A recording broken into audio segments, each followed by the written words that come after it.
আসসালামু আলাইকুম। আজকে আমরা একটা খুব অ্যাটিপিক্যাল চ্যাপ্টার এমসিকিউ পড়বো, যেটা বেশিরভাগ শিক্ষার্থীরা স্কিপ করে চলে যাবা।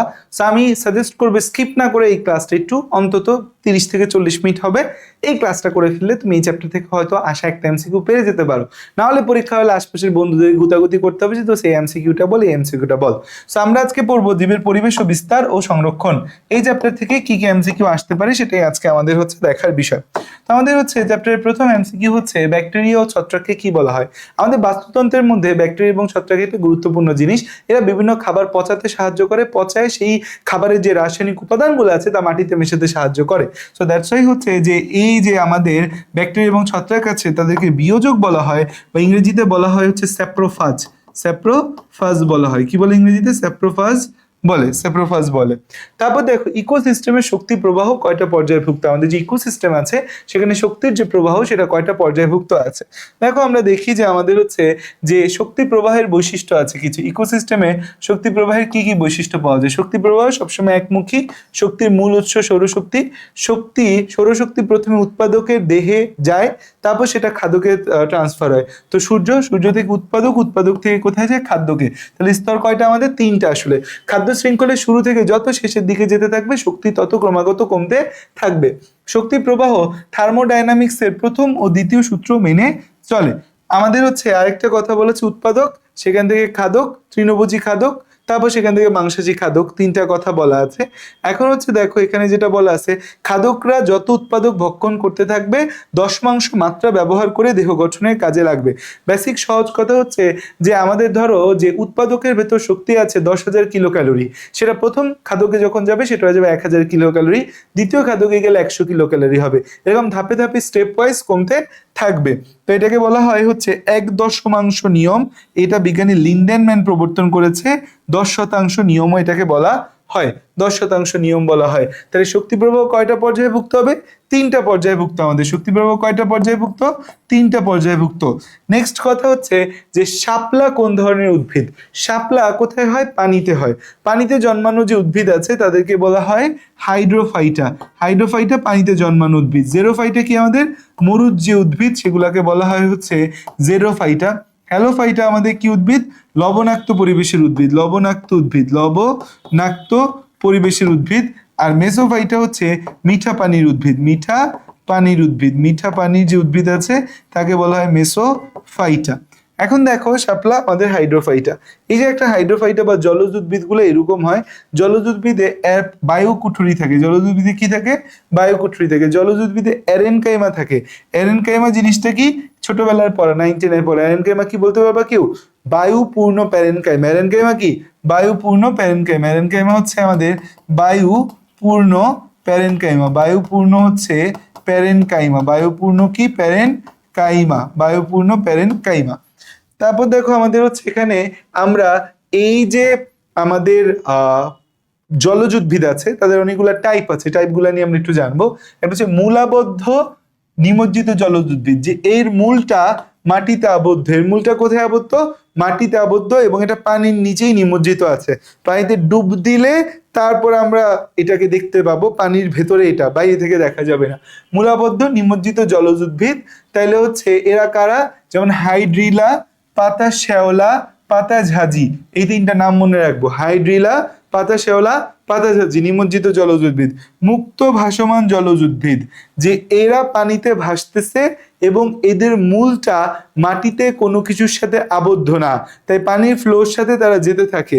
মুক্ত ভাসমান জলজ উদ্ভিদ, যত পানা আছে, কচুরি পানা, কুদি পানা, গুড়ি পানা, টোপা পানা, যত পানা আছে সবাই হচ্ছে যে আমাদের মুক্ত ভাসমান জলজ উদ্ভিদ। কুতি পানা, মুস্কানি পানা, মুক্ত ভাসমান জলজ উদ্ভিদ আমাদের। আচ্ছা, মূলাবদ্ধ পত্র ভাসমান জলজ উদ্ভিদ, যে হ্যাঁ মূলটা আবদ্ধ আছে বাট পানিতে নিমজ্জিত না, পাতাটা ভেসে আছে। এটা ফ্রি ফ্লোয়িং করে না, এটা যেখানে আছে সে জায়গায় থাকে, এটাকে টান দিয়ে তুলতে হবে। এরা কারা? শাপলা এবং পদ্ম। শাপলা এবং পদ্ম। সাদা শাপলা নিমফিয়া পিউবেসেন্স, লাল শাপলা নিমফিয়া রুব্রা, নীল শাপলা, নিমফিয়া, নাউচালি। তাহলে আমাদের জাতীয় ফুল কোনটা? নীল শাপলা, কিন্তু শুধু শাপলা না কিন্তু। তারপর পদ্ম, শাপলা এবং পদ্ম এরা হচ্ছে মূলাবদ্ধ পত্র ভাসমান উদ্ভিদ। উভচর উদ্ভিদ যাদের জলাশয়ের কিনারে মাটিতে শিকড় আবদ্ধ থাকে, কাণ্ডের অধিকাংশ পানিতে ভাসমান থাকে, যে মাটিতে হইয়া পানিতে হচ্ছে চলে যাচ্ছে। সো এরা কারা? কলমিলতা, কেশরদাম, কলমি শাক হিসাবে একে আমরা চিনি, হেলেঞ্চা, এই আমাদের হচ্ছে কলমিলতা, হেলেঞ্চা, কেশরদাম, এরা হচ্ছে উভচর উদ্ভিদ। কলমিলতা, হেলেঞ্চা, কেশরদাম। তারপর শাপলার পদ্ম কি? মূলাবদ্ধ পত্র ভাসমান। নিমজ্জিত, তারপর হচ্ছে যে আমাদের এই মুক্ত ভাসমান জলজ উদ্ভিদ কি? যত পানা আছে। আর মূলাবদ্ধ নিমজ্জিত হেলেঞ্চা আর হাইড্রিলা ছিল আমাদের। এখন লুকায়িত পত্ররন্ধ্র পাওয়া যাবে কোথায়? মনে রাখবা, হাইড্রেলাতে পাবো না, শাপলাতে পাবো না, কচুরিপানাতে পাবো না, কারণ আমাদের এই বেসিক্যালি এদের মধ্যে পত্ররন্ধ্রই থাকবে না বেশিরভাগের ক্ষেত্রে, এরা জলজ।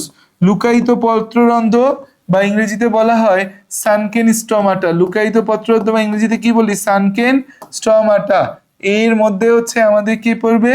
করবি পড়বে। কে পড়বে? করবি আসবে। মরুজ উদ্ভিদে পাওয়া যাবে। কোথায়?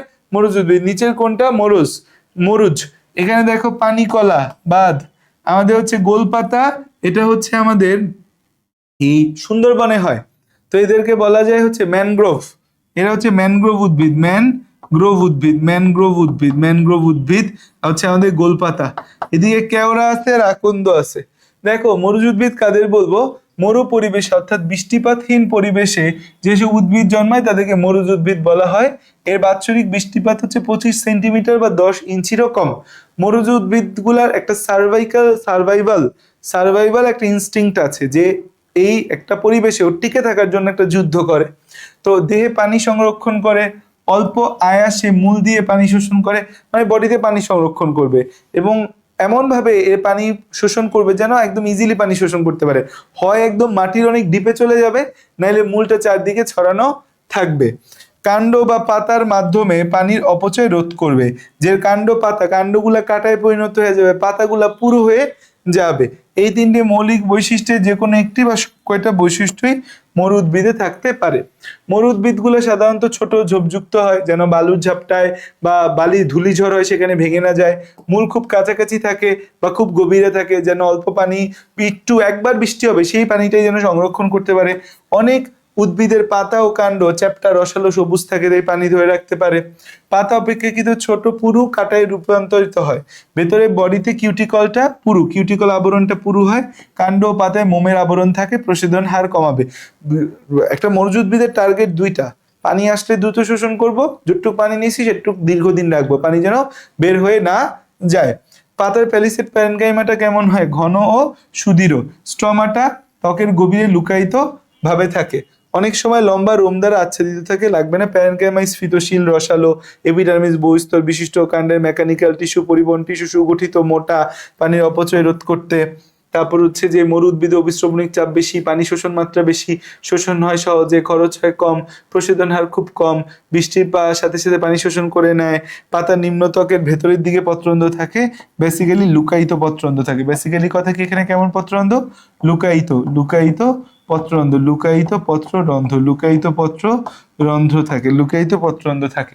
মরুজ উদ্ভিদ কারা? খেজুর। খেজুরের বৈজ্ঞানিক নামটি একটু জেনে রাখবো, ফোনিক্স ড্যাকটাইলিফেরা। শতমূলী আছে, শতাব্দী উদ্ভিদ আছে, যে বাবলা এবং আকন্দ, ক্যালোট্রপিস প্রোসেরা, ঘৃতকুমারী, খুব কমনলি আমাদের পরিচিত অ্যালোভেরা, করবি, নেরিয়াম ইন্ডিকাম, ফণিমনসা, তারপর পাথরকুচি মরুজ উদ্ভিদ, ইউফরবিয়া মরুজ উদ্ভিদ, বিভিন্ন ক্যাকটাস যে দেখতে পাই তারা সবাই মরুজ উদ্ভিদ। তাহলে খেজুর, বাবলা আকন্দের আকন্দ, করবি, ঘৃতকুমারীতে অ্যালোভেরা আমরা চিনি, শতাব্দী, ফণিমনসা, এরা কি? মরুজ উদ্ভিদ। এরা কি আমাদের মরুজ উদ্ভিদ। তাহলে আমাদের এই যে মরুজ উদ্ভিদের উদাহরণ কি হবে? আকন্দ হবে। কেওড়া কোথায় চলে যাবে? কেওড়া গোলপাতার সাথে চলে যাবে। কেওড়া কোথায় চলে যাবে? গোলপাতার সাথে কেওড়া চলে যাবে। এখন দেখো যে আমাদের কোনটি ম্যানগ্রোভ উদ্ভিদ? শাল তো হচ্ছে পত্রঝরা বনাঞ্চল। শাল কোথায় আছে? পত্রঝরা বনাঞ্চল, পত্রঝরা বা পর্ণমোচী বনাঞ্চল পাওয়া যায় বাংলাদেশে, সেখানে শাল থাকে। এই শাল দিয়ে কিন্তু বাংলাদেশে কি তৈরি হয়? শালবন বিহার। শাল দিয়ে কি তৈরি হয়? শালবন বিহার। শালের বৈজ্ঞানিক নাম হচ্ছে শরিয়া রুবাস্টা। শরিয়া রুবাস্টা। শরিয়া রুবাস্টা। আচ্ছা, গোলপাতাটাই আমাদের ম্যানগ্রোভ বনাঞ্চল। আর এই যে খেজুর, আমরা তো জানতে পারলাম যে মরুচ, ফোনিক্স ড্যাকটাইলিফেরা মেবি খেজুরের বৈজ্ঞানিক নাম।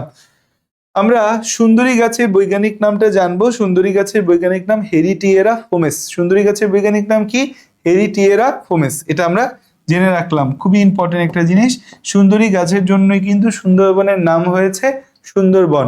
এখানে কি থাকে? হেরিটিয়েরা ফোমেস থাকে। নেক্সট কথা হচ্ছে, এই লোনামাটির উদ্ভিদ বা হ্যালোফাইটস যাদের বলতেছি, এদের ক্ষেত্রে আমাদের এরা বেসিক্যালি সমুদ্র উপকূলবর্তী পরিবেশে জোয়ার ভাটা অঞ্চলে বিশেষ ধরনের হ্যালোফাইট জাতীয় উদ্ভিদ জন্মায়। এদেরকে ম্যানগ্রোভ উদ্ভিদও বলা যায় আমাদের। এবং হচ্ছে যে দেখো যে আমাদের যেসব উদ্ভিদ লবণাক্ত পরিবেশে সহজেই জন্মাতে ও বিস্তার লাভ করে লোনামাটির উদ্ভিদ বা হ্যালোফাইটা বলা হয়। এই ধরনের আবাসে দ্রবীভূত লবণের পরিমাণ sodium chloride, magnesium chloride, max sulphate বেশি থাকায় বেশি পানি শোষণ করতে পারে না, তাই বিশেষ কিছু বৈশিষ্ট্য এদের দেখা যায়। তো এখানে sodium chloride, magnesium chloride, magnesium sulphate ইত্যাদি থাকে। দেখো লোনামাটির বৈশিষ্ট্য হচ্ছে লোনামাটি উদ্ভিদের কাণ্ড ও পাতায় রসালো থাকে। লোনামাটির যে উদ্ভিদগুলা কাণ্ড পাতা রসালো হবে, এটা 1 নম্বর বৈশিষ্ট্য। 2 নম্বর বৈশিষ্ট্য কি আমাদের? 2 নম্বর যে বৈশিষ্ট্য আছে, সেকেন্ড যে বৈশিষ্ট্যটা আছে, সেকেন্ড বৈশিষ্ট্য কি? সেকেন্ড বৈশিষ্ট্য হচ্ছে আমাদের, সেকেন্ড বৈশিষ্ট্য কি? সেকেন্ড বৈশিষ্ট্য হচ্ছে এরা দেখা যায় জোয়ার ভাটার মধ্যে থাকে। সো জোয়ার ভাটার সময় যেন স্পেশালি ভাটার যে টান, সেই টানে যেন চলে না যায়, এই জন্য এখানে ঠেস মূল বা স্তম্ভ মূল থাকে, মূলগুলা এভাবে ছড়ানো থাকে। তারপর হচ্ছে মাটিতে অক্সিজেন কম। এখন মাটিতে অক্সিজেন কম, কোনোভাবেই মাটি থেকে অক্সিজেন নিতে পারতেছে না, তাই মূলগুলো উপরের দিকে চলে আসে, একে বলে শ্বাসমূল বা নিউমেটাফোর বলা হয়। শ্বাসমূল বা নিউমেটাফোর বলা হয়, এটা দিয়ে অক্সিজেন গ্রহণ করে।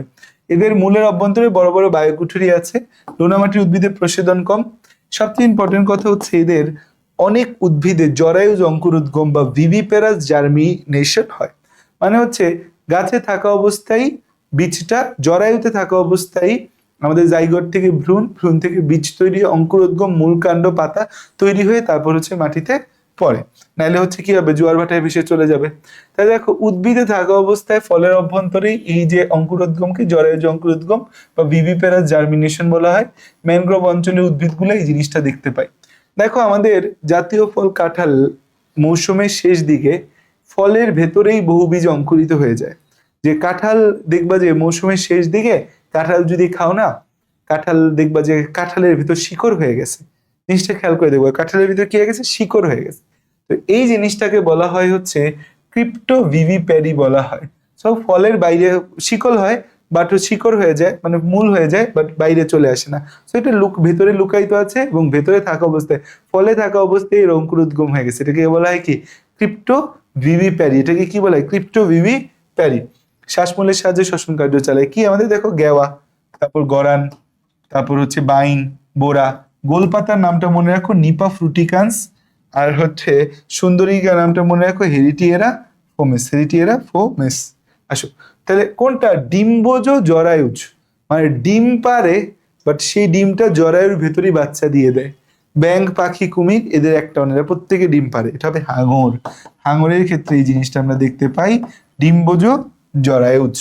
পৃথিবীর সবচেয়ে বৃহৎ ট্রপিক্যাল রেইন ফরেস্ট, যে একটা রেইন ফরেস্ট, প্রচুর বৃষ্টি হচ্ছে, আমাদের হচ্ছে একটা সাবট্রপিক্যাল অঞ্চলে থাকি। 1 নম্বরে আমাদের অ্যামাজন। অ্যামাজন অ্যামাজন সেটা কোথায় আছে? আমাদের কোন মহাদেশে আছে? দক্ষিণ আমেরিকা। দক্ষিণ আমেরিকা, ব্রাজিল। ব্রাজিলের মধ্যে অ্যামাজন ফরেস্ট আছে। তাই দেখো আমাদের হচ্ছে যে ট্রপিক্যাল রেইন ফরেস্ট কাউকে যদি বলতে চাও, সেখানে বৃষ্টিপাত হইতে হবে 250 থেকে 450 সেন্টিমিটার। সারা বছরই বৃষ্টিপাত হয়, বর্ষাকালে অধিক। সবচেয়ে বড় ট্রপিক্যাল রেইন ফরেস্ট হচ্ছে দক্ষিণ আমেরিকা অ্যামাজন রেইন ফরেস্ট। 60%ই কিন্তু ব্রাজিলে। অ্যামাজনকে বলা হয় পৃথিবীর ফুসফুস। সমগ্র বিশ্বের প্রায় 20% অক্সিজেন আমরা কিন্তু এই বন থেকে পাই। কিছুদিন আগে অ্যামাজনে যখন আগুন লাগছিল, তখন বলা হচ্ছিল যে পৃথিবীর ফুসফুস জ্বলতে সে আমাদের। এখন দেখো আমাদের হচ্ছে দ্বিতীয় বৃহত্তম হচ্ছে ইন্দোনেশিয়ান দ্বীপপুঞ্জ। ইন্দোনেশিয়ার দ্বীপপুঞ্জ হচ্ছে সেকেন্ড বৃহৎ, এবং tropical rain forest species diversity অনেক অধিক। যে স্পেসিস মানে প্রজাতির ডাইভার্সিটি অনেক হিউজ হচ্ছে আমাদের টপিক্যাল রেইন ফরেস্টে থাকে। আফ্রিকার ফুসফুস হচ্ছে কঙ্গোলিয়ান রেইন ফরেস্টকে আফ্রিকার ফুসফুস বলা হয়। পৃথিবীর ফুসফুস তো হচ্ছে অ্যামাজন, আর আফ্রিকার ফুসফুস বলা হয় কঙ্গোলিয়ান, হচ্ছে কঙ্গোলিয়াতে যে রেইন ফরেস্ট আছে। আর বাংলাদেশের ফুসফুস কি? সুন্দরবন। বাংলাদেশের ফুসফুস Sundarban. Tropical seasonal forest, tropical rain forest অঞ্চল থেকে এখানে বাৎসরিক বৃষ্টিপাত কিছুটা কম, তবে এখানকার বৃষ্টিপাত সারা বছর না হয়ে সিজনে, একটা সিজনে হয়। বাংলাদেশের চট্টগ্রাম, পার্বত্য চট্টগ্রাম এবং সিলেটের বনগুলা এই জাতীয়। বার্মার যে সেগুন বন আছে সেটা হচ্ছে আমাদের কি এই জাতীয়। বাংলাদেশ, চট্টগ্রাম, পার্বত্য চট্টগ্রাম, সিলেটে বার্মার সেগুন বন এই জাতীয়। ঠিক আছে, ক্লিয়ার এতটুকু? আচ্ছা, আমাদের তাহলে নেক্সট প্রশ্ন যে বাংলাদেশ কোন প্রাণী ভৌগোলিক অঞ্চলে পড়ছে? এটা একদম মুখস্থ করে ফেলো। বাংলাদেশ, ভারত, মায়ানমার, শ্রীলঙ্কা এগুলো ওরিয়েন্টাল অঞ্চলে পড়ছে। কোন অঞ্চল? ওরিয়েন্টাল অঞ্চলে পড়ছে। তাহলে বাংলাদেশ, ভারত, পাকিস্তান, শ্রীলঙ্কা এরা কোন অঞ্চলে? ওরিয়েন্টাল অঞ্চলে আমরা পড়েছি। আমরা যদি অঞ্চলগুলো দেখি যে আমাদের ওরিয়েন্টাল অঞ্চলে কারা কারা আছে। ওরিয়েন্টাল অঞ্চলে বাংলাদেশ, ভারত, পাকিস্তান, শ্রীলঙ্কা, মালয়েশিয়া, থাইল্যান্ড এরা ওরিয়েন্টাল অঞ্চলে। পলিআর্কটিক অঞ্চলে ইউরোপ, পলিআর্কটিক কারা? ইউরোপ পলিআর্কটিকে পড়ছে। অস্ট্রেলিয়ান অঞ্চলে অস্ট্রেলিয়া, তাসমানিয়া, নিউজিল্যান্ড এরা অস্ট্রেলিয়ান অঞ্চলে পড়ছে। নিউ ট্রপিক্যাল অঞ্চলে হচ্ছে আমাদের হচ্ছে এই যে ব্রাজিল, দক্ষিণ আমেরিকার নিউ ট্রপিক্যাল অঞ্চল। ইথিওপিয়ান অঞ্চলে পড়ছে আফ্রিকার সাহারা মরুভূমি। পরীক্ষা আসতে পারে সাহারা মরুভূমি কোন অঞ্চল? ইথিওপিয়ান অঞ্চল। নিও আর্কটিক অঞ্চলে পড়ছে হচ্ছে যে আমাদের গ্রিনল্যান্ড, মেক্সিকো, তারপর হচ্ছে কানাডা। ওই যে কয়দিন আগে দেখছো না যে ট্রাম্প খালি বারবার গ্রিনল্যান্ড নিয়ে নেবো, গ্রিনল্যান্ড নিয়ে নেবো, আর্কটিক অঞ্চলে এরা পড়ছিল আমাদের। তাহলে আমাদের জন্য পরীক্ষায় মানে এইচএসসি তে আসার জন্য সবচেয়ে ইম্পর্টেন্ট প্রশ্ন বাংলাদেশ কোন অঞ্চল? ওরিয়েন্টাল অঞ্চল বাংলাদেশ। এবার আসো যে কোন দেশটি ওরিয়েন্টাল অঞ্চলের অন্তর্গত? কানাডা। কানাডা কি? নিও আর্কটিক। কানাডা আমরা দেখছি কি? নিও আর্কটিক, নিও আর্কটিক। ব্রাজিল কি? নিও ট্রপিক্যাল। ব্রাজিল হচ্ছে নিও tropical, tropical. Australia new tropical না ব্রাজিল? ব্রাজিল হচ্ছে নিউ ট্রপিক্যাল, ইয়েস। আমাদের হচ্ছে অস্ট্রেলিয়া কি? অস্ট্রেলিয়ান অঞ্চল। অস্ট্রেলিয়া আলাদা একটা, আমাদের হচ্ছে এরিয়াই অস্ট্রেলিয়ান। আর শ্রীলঙ্কা হচ্ছে আমাদের অ্যান্সার। অ্যান্সার কি? অ্যান্সার হচ্ছে শ্রীলঙ্কা। নির্দিষ্ট অঞ্চলে সীমাবদ্ধ উদ্ভিদকে কি বলা হয়? যে একটা নির্দিষ্ট অঞ্চলে একটা নির্দিষ্ট প্রজাতি আছে, তার বাইরে প্রজাতিটাকে কোথাও পাওয়া যায় না, একে বলে এন্ডেমিক বলা হয়। কি বলা হয়? এন্ডেমিক বলি আমরা, এন্ডেমিক বলি। আর এক্সোটিক হচ্ছে বাইরের জিনিস। এক্সোটিক আমি বলে না, আমি ফিলিংস এক্সোটিক, আমার মনে হচ্ছে আমি খুব বাইরে বাইরে আছি, বিদেশে আছি, দেশে নেই। এক্সোটিক কি? এক্সোটিক হচ্ছে আমাদের বাইরের, এক্সোটিক হচ্ছে বাইরের বা বিদেশি। এক্সোটিক হচ্ছে বাইরের, বাইরেকে কি বলা হয়? বিদেশি। ওকে, এরপর আসা যাক হচ্ছে আমাদের ওরিয়েন্টাল অঞ্চলে এন্ডেমিক প্রাণী কোনটা? ওরিয়েন্টাল অঞ্চলে এন্ডেমিক প্রাণী হচ্ছে ঘোড়া, ঘড়িয়াল, মহিষ, টিয়া। ঘড়িয়াল হচ্ছে ওরিয়েন্টাল অঞ্চলে এন্ডেমিক প্রাণী। ঘড়িয়াল হচ্ছে ওরিয়েন্টাল অঞ্চলে এন্ডেমিক প্রাণী। আমাদের ওরিয়েন্টাল অঞ্চলে কিছু স্পেসিফিক এন্ডেমিক প্রাণী আছে। ঘড়িয়াল আছে, শুশুক আছে, তারপর হচ্ছে যে তোমার নীলগাই আছে, রাজশকুন আছে, এরকম কিছু ওরিয়েন্টাল অঞ্চলে নিজস্ব এন্ডেমিক প্রাণী আছে। মধুপুর বনের মাটি লাল হয়েছে। কোন জায়গার মাটি লাল মানে কি? লাল রং মিশাইছে না, আয়রন বেশি থাকায়, লৌহ বেশি থাকায় সে জায়গার মাটির রং কি হবে? লাল হবে। তাহলে লৌহ জাতীয় পদার্থ আছে মধুপুর বনাঞ্চলে, জন্য মাটির বর্ণ কি? লাল। কোন অঞ্চলে উদ্ভিদের জীববৈচিত্র্য বেশি দেখা যায়? জীববৈচিত্র্য বেশি দেখা যাবে টপিক্যাল রেইন ফরেস্টে। বলে অ্যামাজনে এমন অনেক জীব আছে যেগুলো এখন আবিষ্কারই হয় নাই, এবং পরবর্তী সময়ে কবে আবিষ্কার হবে তা নিয়েও কোনো মানুষের মনে সন্দেহ আছে। তাই টপিক্যাল রেইন ফরেস্ট হবে অ্যান্সার। টপিক্যাল রেইন ফরেস্ট হচ্ছে অ্যান্সার আমাদের। আমাদের medical admission full course alpha ব্যাচে কিন্তু ভর্তি চলছে।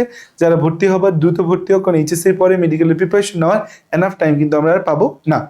আসা যাক আমাদের নেক্সট প্রশ্নে যে আমাদের নিচের কোনটি পত্রঝরা বন্যের উদ্ভিদ? পত্রঝরা বনাঞ্চল বা যেটাকে বলে পর্ণমোচী বনাঞ্চল। পর্ণমোচী নামটা আমরা আগেই বলে আসছি, শাল বন, সরিয়া, রোবাস্টা, সরিয়া, রোবাস্টা। সুন্দরবনের মাটিতে অক্সিজেন কম থাকায় উদ্ভিদে কোন অভিযোজন ঘটে? মাটিতে অক্সিজেন কম, মূলগুলো উপরের দিকে উঠে যায়। শ্বাসমূল বা নিউ মেটাফোর দেখা যায়। কি দেখা যায়? শ্বাসমূল বা new metaphor, new metaphor, new metaphor. যদি বলে যে জোয়ার ভাটাতে যেন গাছ ভেসে না যায়, তাই কোন অভিযোজন? টেসমূল। যদি বলে যে হচ্ছে যে বীজের অঙ্কুরোদ্গম নিশ্চিত করার জন্য কি হয়, সেটাকে বলা হয় জরায়ুজ অঙ্কুরোদ্গম বলা হয়। তারপর দেখা যায় আগর গাছ কোথায় পাওয়া যায়? এইটা একটা অ্যাটিপিক্যাল প্রশ্ন, আমিও হচ্ছে কোথাও খুঁজে পাইনি, নেট টেট সার্চ দিয়ে দেখছি, মৌলভীবাজার অ্যান্সার বলা। সো এটা হচ্ছে যে একটা ফাও প্রশ্ন, ফাও প্রশ্ন যে আগর গাছ কই পাওয়া যায়। তারপর আসা যাক নিচের কোনটি তালিপামের বৈজ্ঞানিক নাম? তালিপাম বাংলাদেশে বন্য তালিপাম ছিল একটা, ঢাকা ইউনিভার্সিটি বোটানিক্যাল গার্ডেনে, সেটা 2010 সালে মারা গেছে। এটা পৃথিবীর একমাত্র তালিপাম ছিল। সো তালিপামের বৈজ্ঞানিক নাম হচ্ছে করাইফা ট্যালেরিয়া। তালিপামের বৈজ্ঞানিক নাম কি? করাইফা টেলেরিয়া। তোমার এই জায়গায় বাংলাদেশে বিলুপ্ত প্রায় জীবের পরিচিতিটা আমি দিয়ে দিছি, এটা মূলত আমার হিরো বইয়ের হচ্ছে যে ইনফরমেশন, খুবই ইম্পর্টেন্ট। এই জায়গায় 10টা নাম দেওয়া আছে।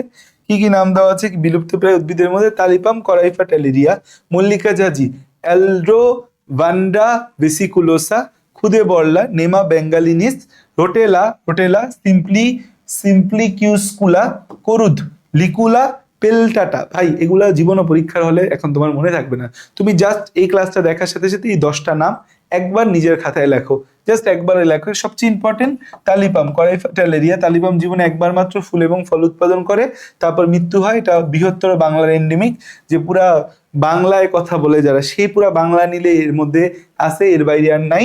এর ফুল থেকে 13টা রাসায়নিক যৌগ পৃথক করতে সক্ষম হই আমরা। মল্লিকা জাজি এটা জলজ এবং একটা পতঙ্গভুক উদ্ভিদ। বাংলাদেশে সর্বপ্রথম মল্লিকা জাজি পাওয়া যায় রাজশাহীতে, অ্যালড্রোভ্যান্ড্রা ভেসিকুলোসা। খুদে বরলা এটাও বাংলাদেশে এন্ডেমিক, পরীক্ষায় আসে যে কোন গাছের কাণ্ডে ক্ষত হলে রক্তবর্ণের কষ বের হয়, খুদে বরলা। নেমা বেঙ্গালিনিস। রোটেলা এটাও বাংলাদেশে একটা এন্ডেমিক, পরীক্ষা আসতে পারে বাংলাদেশে এন্ডেমিক কারা কারা। বাংলাদেশে এন্ডেমিক রোটেলা, বাংলাদেশে এন্ডেমিক হচ্ছে খুদে বরলা আর তালিপামকে বলতে পারো। এই রোটেলাটা একটা উভচর উদ্ভিদ, আর একটা হচ্ছে করুদ। এখানে আছে আমাদের রাতশকুন, রেড হেল্ডেড বালচার, এটার বৈজ্ঞানিক নামটা মনে রাখো, সার্কোজিপসাস ক্যালভাস। তারপর ঘড়িয়াল আছে, গ্যাভিয়ালিস গ্যাঙ্গেটিকাস। মিঠা পানির কুমির আছে, ক্রোকোডাইলাকাস পালুস্ট্রিস। নীলগাই আছে যে হচ্ছে বোজেলাফাস ট্র্যাগোক্যামিলাস। শুশুক আছে, অর্কেলা ব্রিভিরোস্ট্রিস। দেখো এই নাম আমার নিজেরই মনে নেই, সত্যি কথা। আমি শুধু তালিপাম নামটা মনে রাখি, মল্লিকা ঝাঁঝি মনে রাখি, এখান থেকে রাতশকুন মনে রাখি, রোটেলা মনে রাখি, খুদে বরলা মনে রাখি। এই 4টা মনে রাখলেই হয়ে যাবে। তোমার এইচএসসি পরীক্ষায় আসলে তালিপামই আসবে, এর বাইরে যাবে না। আচ্ছা, ইকো পার্ক কোনটা? ইকো পার্ক হচ্ছে যে নর্মাল পার্করেই তুমি সংরক্ষণ করবা, একটু দোলনা টোলনা দিবা, রাস্তাঘাট ঠিকঠাক করবা, মানুষ ঘুরতে যাবে, তুমি ইকোলজিটাকে নষ্ট না করে সংরক্ষণ করবে, এটাকে বলা হবে ইকো পার্ক বলা হবে। কোথায় কোথায় আছে? সীতাকুণ্ডে আছে, মধুটিলা আছে, মাধবকুণ্ড আছে, বাঁশখালী আছে, কুয়াকাটা আছে, টিলাগড় আছে, জাফলং আছে, বঙ্গবন্ধু যমুনা ইকো পার্ক আছে।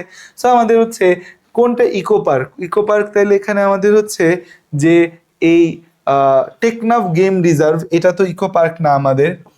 তারপর হচ্ছে বাঁশখালী না, মধুপুর জাতীয় উদ্যান, মধুপুর তো জাতীয় উদ্যান। রেমা ক্যালেঙ্গার একটা নাম বলছে, আরেকটা বলছে হচ্ছে টেকনাফ তো না, বাঁশখালী। বাঁশখালী নামটা কি এখান থেকে চলে গেল নাকি? সো এইখানে এই ইকো পার্কগুলার একটা নামের লিস্ট দেওয়া আছে, বুঝছো? কি যে এক বাজে জিনিস এই চ্যাপ্টারটার মধ্যে আছে কিছু জিনিস, এইসব বাজে জিনিস কিন্তু তোমার পরীক্ষায় চলে আসতে পারে। এই চ্যাপ্টার হচ্ছে পিওর মুখস্থ, এখানে তোমার বুঝাবুঝির কোনো সুযোগ নেই, কারণ কই কই ইকো পার্ক আছে এটা বুঝা জীবনে মনে রাখতে পারবা, বিজা জীবনে মনে রাখা যাবে না। এই যে ইকো পার্ক, সীতাকুণ্ড, মধুটিলা, মাধবকুণ্ড, বাঁশখালী, কুয়াকাটা, টিলাগড়, জাফলং, বার্ষিজোড়া। এখন এখানে আমাদের অপশনের মধ্যে আছে মধুপুর জাতীয় উদ্যান, তো বলেই দিছে জাতীয় উদ্যান। রেমা কেলেঙ্গা, বাঁশখালী আছে, বাঁশখালী, বাঁশখালী আমাদের হচ্ছে বার্ষিজোড়া, এটা মৌলভীবাজারে। বঙ্গবন্ধু এটা যমুনা সেতুর পশ্চিম পাশে। জাফলং এটা সিলেটের, টিলাগড় সিলেট কৃষি বিশ্ববিদ্যালয়ে। কুয়াকাটা পটুয়াখালীতে আছে। বাঁশখালী, এই যে বাঁশখালী, বাঁশখালী উপজেলা চট্টগ্রামে। আমাদের লেক আছে, ঝুলন্ত সেতু আছে, বাঁশখালীর নাম তো নাই এখানে।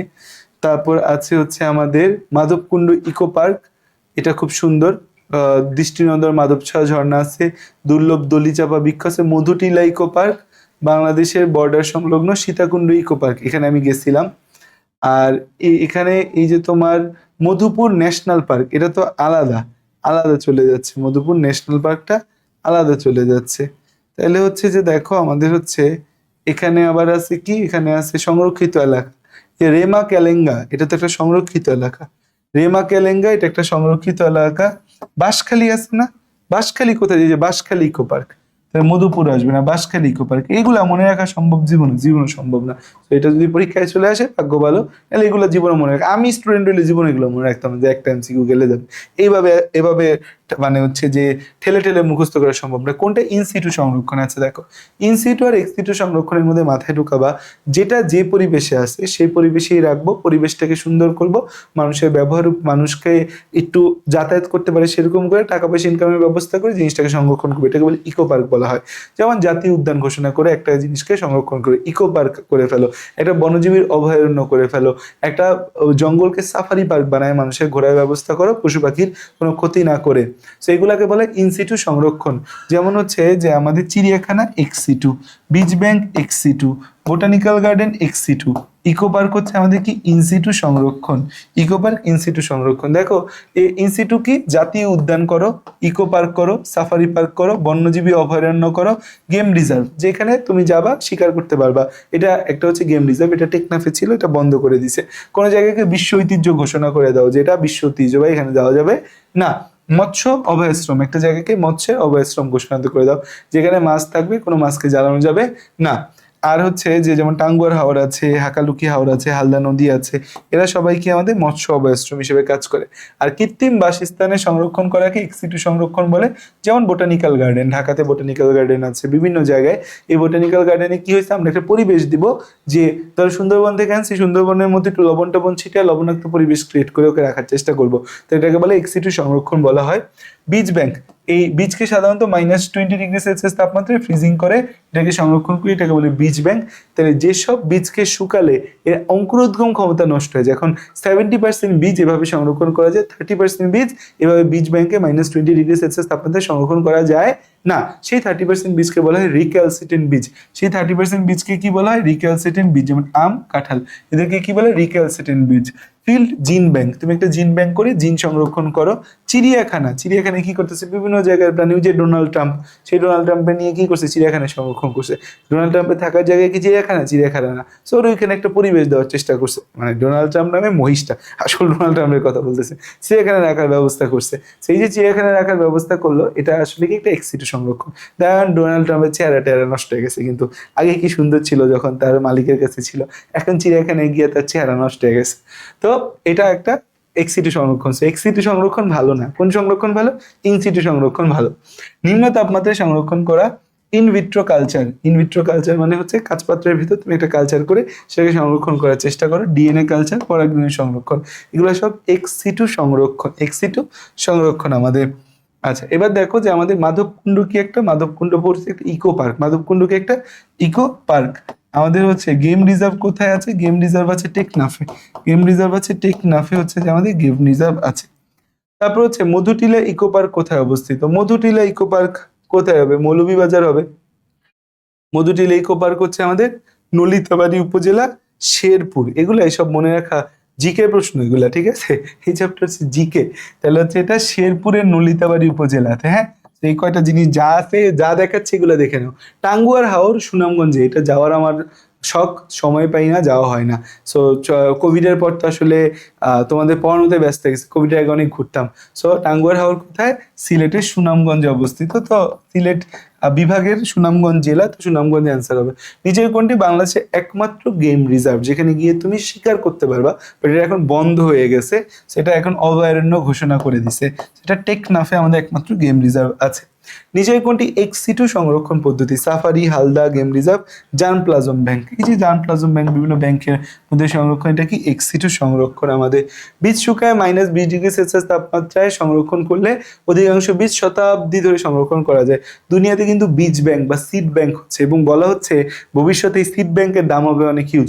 বিশ্বের বড় বড় দেশগুলো বরফের নিচে সিড ব্যাংক বানাচ্ছে, কারণ একটা টাইমে যখন পৃথিবীতে যুদ্ধ বিগ্রহ হবে, গাছ টাছ মরে যাবে, তখন এই সিড ব্যাংকই সাহায্য করবে মানুষকে আবার খাদ্য তৈরি করতে, সেটা হচ্ছে ধারণা।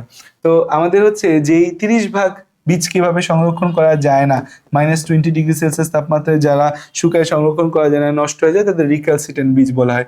শক্তি প্রবাহের বৈশিষ্ট্য, মূল শক্তি, সৌর শক্তি, পঞ্চমাংশ না 1/10 নিয়ম ফলো হয়, প্রবাহ একমুখী। তাহলে 1 এবং 3 হচ্ছে যে অ্যান্সার, 1 এবং 3 হচ্ছে অ্যান্সার। নেক্সট প্রশ্ন হচ্ছে বায়োমাসের পিরামিড। আমরা বায়োমাস মানে কি, বায়োমাস হচ্ছে ভর, তো সেখানে যে ভরটা নিব সেখানে আমরা শুষ্ক ওজন নিব, ভেজা ওজন নিব না। জীবের ভর নিচ থেকে উপরের দিকে কমতে থাকে, যে উৎপাদকের ভর বেশি হবে, তাকে খায় যারা তাদের ভর একটু কম হবে, তাকে খায় যারা তাদের ভর একটু কম হবে। কারণ কি হয়, উৎপাদক থেকে খাদকের সংখ্যা কমে না, তাহলে আমাদের হচ্ছে নিচ থেকে উপরের দিকে কমতে থাকবে। সর্বোচ্চ খাদক পর্যায়ে ভরের পরিমাণটা কম হবে। আসলে সর্বোচ্চ খাদক কি হয়? কম হয়। সর্বোচ্চ খাদকের ভরটা কি হয়? কম হয়। দুনিয়াতে যত গাছ আছে, গ্যাসের ভর আর মানুষের ভর কি সেম হবে? সেম হবে না, মানুষের ভর কম হবে, তাই না? গাছ বেশি মানুষের থেকে দুনিয়াতে। অপেক্ষাকৃত ছোট ও পুরু পাতা কাঁটাযুক্ত উদ্ভিদ, তাহলে কাটা হয়ে গেছে, পাতা পুরু হয়ে গেছে, মরুজ উদ্ভিদ এটা। তাহলে এখানে আমাদের হচ্ছে এটা কি? মরুজ উদ্ভিদ। মরুজ উদ্ভিদ, এটা কি উদ্ভিদ? মরুজ। তো মরুজ উদ্ভিদের ক্ষেত্রে দেখো কাণ্ডের মধ্যে বড় বড় বায়ুকুঠুরি থাকে বলছে। কাণ্ডের পরিবহন টিস্যু সুগঠিত ও ঘন সন্নিবিষ্টিত। পাতার প্যালিসেড প্যারেনকাইমা। বায়ুকুঠুরি থাকাটা জলজ উদ্ভিদের বৈশিষ্ট্য। বায়ুকুঠুরি থাকা কার বৈশিষ্ট্য? জলজ উদ্ভিদের বৈশিষ্ট্য, কারণ ভাসতে হবে। মরুজ উদ্ভিদের বায়ুকুঠুরি থাকা নিয়ে কোনো প্রশ্ন আসে না। বায়ুকুঠুরি থাকা কার বৈশিষ্ট্য? বায়ুকুঠুরি থাকা কার বৈশিষ্ট্য? বায়ুকুঠুরি থাকা এরেনকাইমা। যে বায়ুকুঠুরি যুক্ত প্যারেনকাইমা কি বলি? এরেনকাইমা। বায়ুকুঠুরি থাকা কার বৈশিষ্ট্য? বায়ুকুঠুরি থাকা হচ্ছে আমাদের এই জলজ উদ্ভিদের বৈশিষ্ট্য। খেলা শুরু হয়ে গেছে না? ভাবছিলাম খেলার আগে তোমাদের ক্লাস শেষ করব, বাট খেলা যেহেতু শেষ হয়ে গেছে, সরি শুরু হয়ে গেছে, তো ওয়ার্ল্ড কাপ ওপেন করে দেখি রোনালদো কি নামছে নাকি প্রথম ম্যাচে। রোনালদোর তো নামাইছে প্রথম ম্যাচে, দেখা যাক কি খেলা ওরা। আসো, গেল এতটুকু। এবার আসা যাক হচ্ছে যে আমাদের নেক্সট কথা, লবণাক্ত ও মরুজ উদ্ভিদের ক্ষেত্রে কি দেখা যায়? দুইটা উদ্ভিদের কাণ্ডই রসালো হয়, কথা সত্যি। আমাদের পত্ররন্ধ্র লুকায়িত হইতে পারে দুইজনেরই, মূল সুগঠিত নয়। মূল সুগঠিত কেন হবে না? মূল সুগঠিত নয়, এটা জলজ উদ্ভিদের ক্ষেত্রে হইতে পারে। অবশ্যই দুইটা প্রতিকূল পরিবেশে থাকলে মূলটাকে সুগঠিত হইতে হবে। লবণাক্ত উদ্ভিদের শ্বাসমূল থাকে, জরায়ু অঙ্কুর উদ্গম হয়, মূল গভীরে না গিয়ে উপরে উঠে আসে। তিনটা কথা সত্যি। উপরে উঠে কি তৈরি করে? শ্বাসমূল বা নিউমেটাফোর তৈরি করে। ম্যানগ্রোভ অঞ্চলের বৈশিষ্ট্য হলো চিরসবুজ বৃক্ষ, জরায়ু অঙ্কুর উদ্গম হয়, নিউ মেটাফোর দেখা যায়। ম্যানগ্রোভ বনাঞ্চলকে কি চিরসবুজ বনাঞ্চল বলা যায়? আমরা একটু দেখে নিই এখান থেকে। চিরসবুজ বনাঞ্চল তো ম্যানগ্রোভ বনাঞ্চলকে বলবো কিনা? কোথায় গেল আমাদের ম্যানগ্রোভ বনাঞ্চল? বেশ, হ্যাঁ, ম্যানগ্রোভ চিরসবুজ। ম্যানগ্রোভ বনাঞ্চল কি? চিরসবুজ। বনের নিম্নাঞ্চলে দিনে দুইবার জোয়ার ভাটা হয়। মাটি ও পানি লবণাক্ত, পিএইচ 7 এর কাছাকাছি। অক্সিজেনের অভাব থাকে মাটিতে, শ্বাসমূল বা নিউমেটাফোর তৈরি হয়। লবণাক্ততার পরিমাণ শুষ্ক ওজনের 10 থেকে 50 ভাগ। জোয়ার ভাটার কারণে জরায়ু অঙ্কুর উদ্গম হয় আমাদের এখানে। এবং এখানে আমাদের হচ্ছে মাতামুহুরী নদীর মোহনায় চকরিয়া সুন্দরবন ম্যানগ্রোভ বনাঞ্চল নামে পরিচিত। সুন্দরবন আর নাফ নদীর তীরেও কিছু ম্যানগ্রোভ বনাঞ্চল দেখা যায়। মূলত ম্যানগ্রোভ বনাঞ্চলটা থাকে খুলনাতে, হচ্ছে যে দুইটা নদীর তীরে, একটা হচ্ছে মনে হয় বালেশ্বর আর একটা নদীর নাম কি জানি। জিকের জন্য তোমরা পড়বা, যখন জিকে পড়বা তোমরা, তোমাদের হচ্ছে যে সারাপু বাহানব ভাইয়া পড়াবে। তাই চিরসবুজ বৃক্ষ বলা যায়। ইয়েস, 1 2 3, 1 2 3 আমরা বলতে পারি। নেক্সট কথা হচ্ছে যে আমাদের এই বিলুপ্ত প্রায় উদ্ভিদ করাইফা টেলেরিয়া তালিপাম, নেমা বেঙ্গালিনিস। এটা হচ্ছে কি আমাদের নেমা বেঙ্গালিনিস হচ্ছে আমাদের করুদনা, রোটেলা, রোটেলা না। নেমা বেঙ্গালিনিস এর বৈজ্ঞানিক বাংলা নামটা কি? নেমা বেঙ্গালিনিস, নেমা বেঙ্গালিনিস খুদে বল্লা। খুদে বল্লা, যেটার কাণ্ড ক্ষত করলে রক্তবর্ণের রস বের হয়। সরিয়া রুবাসটা তো হচ্ছে আমাদের কি? শাল। শালটা আমাদের কোনো হচ্ছে বিলুপ্তপ্রায় উদ্ভিদ না, বিলুপ্তপ্রায় উদ্ভিদ না। তারপর হচ্ছে তালিপামের ক্ষেত্রে প্রযোজ্য। জীবনে একবার ফুল আর ফল দেয়। পৃথিবীর সর্বশেষ বন্য তালিপাম বাংলাদেশি 2001 সালে মারা যায়। 2001 সালে না, 2010 সালে। আমাদের হচ্ছে 2010 সালে হচ্ছে যে বাংলাদেশে ও ফুল দেয় এবং 12 সালে বিলুপ্ত হয়েছে। 2001 না। IUCN তালিকায় তালিপামকে এক্সটিংক্ট ইন ওয়াইল্ড ঘোষণা করছে। হ্যাঁ, বন্য তালিপাম তো বিলুপ্ত হয়ে গেছে। বাংলাদেশে এখন আমরা বোটানিক্যাল গার্ডেনে টিস্যু কালচার পদ্ধতিতে কিছু তালিপাম রাখছি, এটা তো বন্য তালিপাম না। তারপর আসা যাক হচ্ছে আমাদের নেক্সট কোশ্চেন, এক্সিটু সংরক্ষণ হলো botanical garden, seed bank, safari park হচ্ছে ইনসিটু সংরক্ষণ, তাই না? Safari in situ. তোমার প্রশ্ন হয় ইনসিটু এক্সিটু থেকে আসবে, নাইলে প্রথম দিকের যে ছোট ছোট কথাবার্তাগুলো বললাম সেগুলো থেকে বিভিন্ন অভিযোজন থেকে আসতে পারে। নাইট বর্ষাকালে ফরিদপুর থেকে ঢাকা আসার পথে দেখলে একটি পানি হঠাৎ করে পানির উপরে উঠে আবার ডুবে গেছে, এটা শুশুক। শুশুক মানে কি জানো? শুশুক মানে বেসিক্যালি ডলফিন। ডলফিন তো হচ্ছে এরা আমাদের এই ওরিয়েন্টাল অঞ্চলের একটা এন্ডেমিক। শুশুক ওরিয়েন্টাল অঞ্চলের একটা এন্ডেমিক। উদ্দীপকের প্রাণীটি বাচ্চা প্রসব করে, হ্যাঁ স্তন্যপায়ী, নদীতে বসবাস করে, বিপন্ন হিসেবে বিবেচিত। তিনটা কথাই সত্যি। উফ, ডলফিনের লাফালাফি দেখা যায়, কি মজা কি মজা কি মজা। মালদ্বীপ গিয়ে সবচেয়ে মজা পেয়েছিলাম ডলফিন দেখতে। তারপর আসা যাক হচ্ছে আমাদের উদ্দীপকে এ উদ্ভিদের বৈশিষ্ট্য। এ উদ্ভিদ দেখে কি মনে হচ্ছে? এই উদ্ভিদ দেখে কি মনে হচ্ছে, কেমন ধরনের উদ্ভিদ? আর এখানে বি উদ্ভিদ দেওয়া আছে, বিটা তো ক্যাকটাস বোঝা যাচ্ছে, বি কি? ক্যাকটাস। এ হচ্ছে জলজ উদ্ভিদ, এ কি? জলজ উদ্ভিদ। এই জলজ উদ্ভিদে কাণ্ড পাতায় বায়ুকুঠুরি থাকে, মূল মাটির গভীরে প্রবেশ করে, মূল ও কাণ্ড দৃঢ় হয়, পরিবাহী টিস্যু সুগঠিত। একটাও মিথ্যা কথা। বায়ুকুঠুরি থাকাটা কার বৈশিষ্ট্য? জলজ উদ্ভিদের বৈশিষ্ট্য। আর বি কি আমাদের? বি হচ্ছে এ আর বি এর সাদৃশ্য কোথায়? এ আর বি এর সাদৃশ্য হচ্ছে প্রসেদন হার কম, এটা একটা কথা। নিমজ্জিত পত্ররন্ধ্র, নিমজ্জিত পত্ররন্ধ্র, মূল সুগঠিত না, কাণ্ড নমনীয় স্পঞ্জ। এটা মূলের ক্ষেত্রে হয়, এটা মানে জলজ ক্ষেত্রে হয়, মরুজে হয় না। নিমজ্জিত পত্ররন্ধ্র এই কথাটা কিন্তু আমাদের জলজ উদ্ভিদের ক্ষেত্রে, যারা পানিতে যে জলজ উদ্ভিদ থাকে তার পত্ররন্ধ্রটা কিন্তু নিমজ্জিত থাকে। সো দুইটার ক্ষেত্রে প্রশোধন হার কম, এটা সবচেয়ে পারফেক্ট অ্যান্সার, যে এদের দুইজনেরই জলজ উদ্ভিদ আর মরুজ উদ্ভিদ দুইটারই প্রশোধন হার কম, এমনকি লবণাক্ত উদ্ভিদেরও প্রশোধন হার কি হয়? কম হয়। তারপরে প্রশ্ন হচ্ছে উদ্দীপকের এই অংশের নাম কি? এই যে এই অংশ যে কথা বলছে, এ হচ্ছে বায়ুপূর্ণ, আমাদের হচ্ছে এ অংশের নাম আর বি অংশের নাম। আমরা একদম শুরুতে ছবি দেখে আসছিলাম, একদম শুরুতে ছবি দেখে আসছিলাম, সেই ছবিটার মধ্যে এই অংশগুলার ক্ষেত্রে কথা বলা ছিল। তো যেমন এইটাকে বলছে অ্যারেনকাইমা আর এইটাকে বলছে বায়ুকুঠুরি। সো আমাদের যে জায়গাটায় মার্ক করছে আমাদের এই ছবিটার মধ্যে, কোথায় গেল ছবিটা? এই যে আমাদের এই ছবিটায় মার্ক করছে এই যে জায়গাটা, এটা হচ্ছে অ্যারেনকাইমা। এটা কি? অ্যারেনকাইমা, বায়ুপূর্ণ প্যারেনকাইমা। তারপর হচ্ছে বি অংশটি যে আছে, বি অংশটা বায়ুকুঠুরি, বি অংশটা হচ্ছে উদ্ভিদকে ভাসতে সাহায্য করে, অক্সিজেন কার্বন ডাইঅক্সাইড ধরে রাখে, দৃঢ়তায় এর কোনো ভূমিকা নাই। এটাকে কি বলছি আমরা? এটাকে বলছি বায়ুকুঠুরি বলছি আমরা। এখন দেখো আমাদের হচ্ছে জেট, জেটের যে মূলটা, এটা বুঝাই যাচ্ছে শ্বাসমূল। এটা কোন উদ্ভিদে থাকে? লবণাক্ত উদ্ভিদ যারা আছে, যারা লবণাক্ত উদ্ভিদ তাদের ক্ষেত্রে উঁচা উঁচা কি থাকে? শ্বাসমূল থাকে। তারপর আসা যাক হচ্ছে আমাদের জেট মূলটি সহায়তা করে শ্বাসমূল প্রশোধনে, সালোক সংশ্লেষণে, অক্সিজেন পরিবহনে, সবকিছুতেই তো সাহায্য করবে শ্বাসমূল। আমাদের হচ্ছে যে শ্বাসমূলটা অক্সিজেন গ্রহণে সাহায্য করতেছে, প্রশোধনে না, প্রশোধনে সালোক সংশ্লেষণে শ্বাসমূল, সালোক সংশ্লেষণে তো অক্সিজেন কার্বন ডাইঅক্সাইড পরিবহনে সাহায্য, প্রশোধনে সাহায্য করবে না। প্রশোধনে সাহায্য করবে কি? পাতা। প্রশোধনে সাহায্য করবে কি? পাতা। প্রশোধনে শ্বাসমূলের কোনো সাহায্যের কোনো বিষয় আসতে পারে না। একদল গবেষক একটি উপকূলীয় বনাঞ্চলে নির্দিষ্ট এলাকায় 9টি গোলপাতা ও 10টি সুন্দরী 15টি গরান দেখতে পেল। উদ্দীপকে কতটা পপুলেশনের কথা বলা হয়েছে? পপুলেশন মানে জনগোষ্ঠী। গোলপাতার একটা জনগোষ্ঠী আলাদা, সুন্দরীর একটা আলাদা, গরানের একটা আলাদা। আচ্ছা, এখানে একটা খেয়াল করে দেখো কথাটা প্রজাতি। প্রজাতি বলতে বিভিন্ন বৈশিষ্ট্যে সর্বাধিক মিল সম্পন্ন একদল জীবকে বোঝায়। বিভিন্ন বৈশিষ্ট্যে সর্বাধিক মিল সম্পন্ন একদল জীব যারা যৌন মিলনে উর্বর সন্তান উৎপাদনে সক্ষম, কিন্তু অন্য ধরনের সাথে মিলে সন্তান উৎপাদন করতে পারে না।